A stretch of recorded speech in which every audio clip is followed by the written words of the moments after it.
good morning, good afternoon, and good evening. No matter what time of day you are viewing this video, Touchdown Truth. I just want to say I'm so glad that you've tuned in.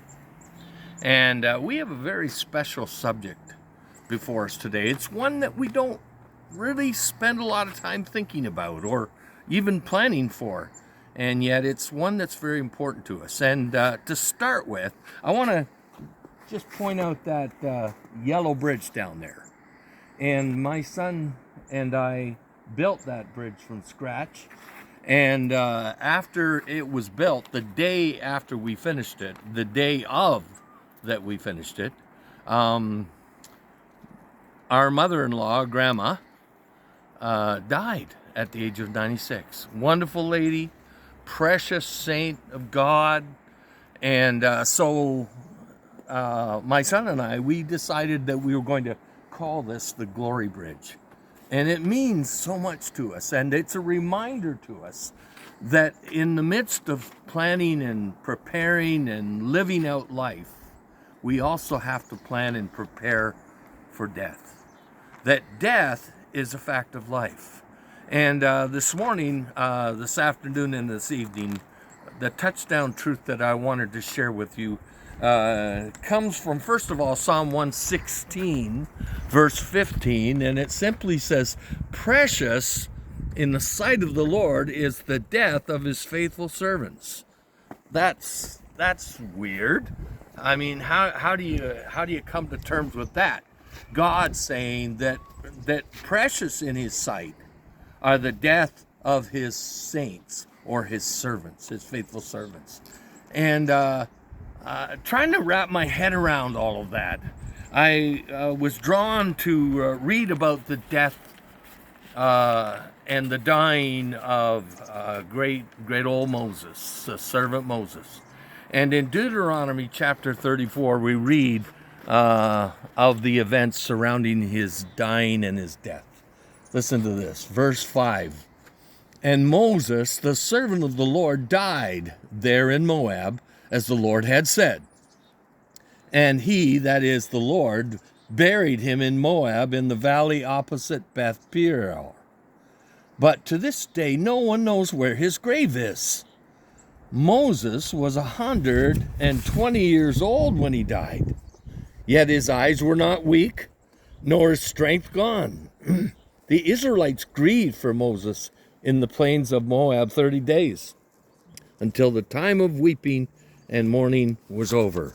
What an unusual circumstance and set of events that were orchestrated by God relating to Moses, his beloved servant, and the one that he had experienced such intimate fellowship and relationship to.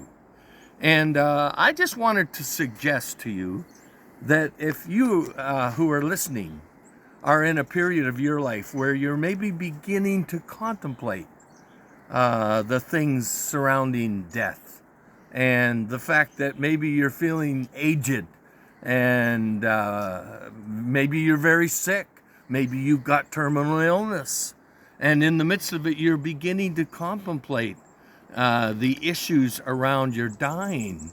And it's really beautiful to reflect on the fact that God finds it a delight to be able to orchestrate the things around his servant relating to dying and death. And one of the things that really stood out to me was that Moses was 120 years old, so he had lived a good old life. But what was really phenomenal was his eyes, yet his eyes were not weak. That's at 120 years old.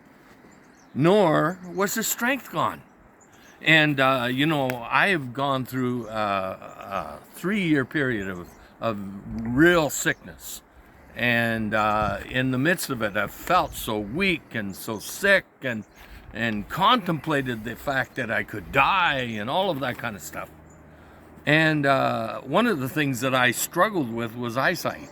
I've had 6 different surgeries on my eyes, and they had grown quite weak, and I was really concerned. And but the Lord being my helper, he has brought my eyesight back a lot better than it was, and it's still time to improve.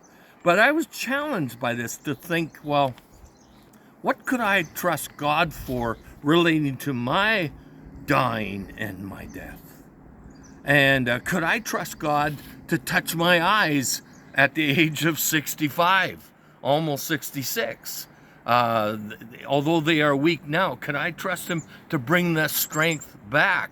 Or in the midst of feeling my frailty, in the midst of feeling weak, and feeling like I've lost all my muscle and all that kind of stuff.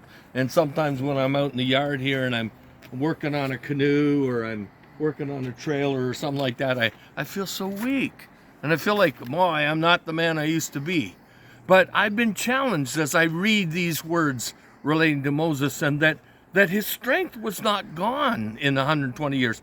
I mean, that defied the odds, that defied age, for sure. But it was because that he was so wonderfully related to God, and that God was merciful, and God was loving, and God was kind and tender towards Moses in the ordering up of his dying and his death. Let me challenge you. Give it some thought. Go to Psalm or Deuteronomy chapter 34. Read it. Read it for yourself.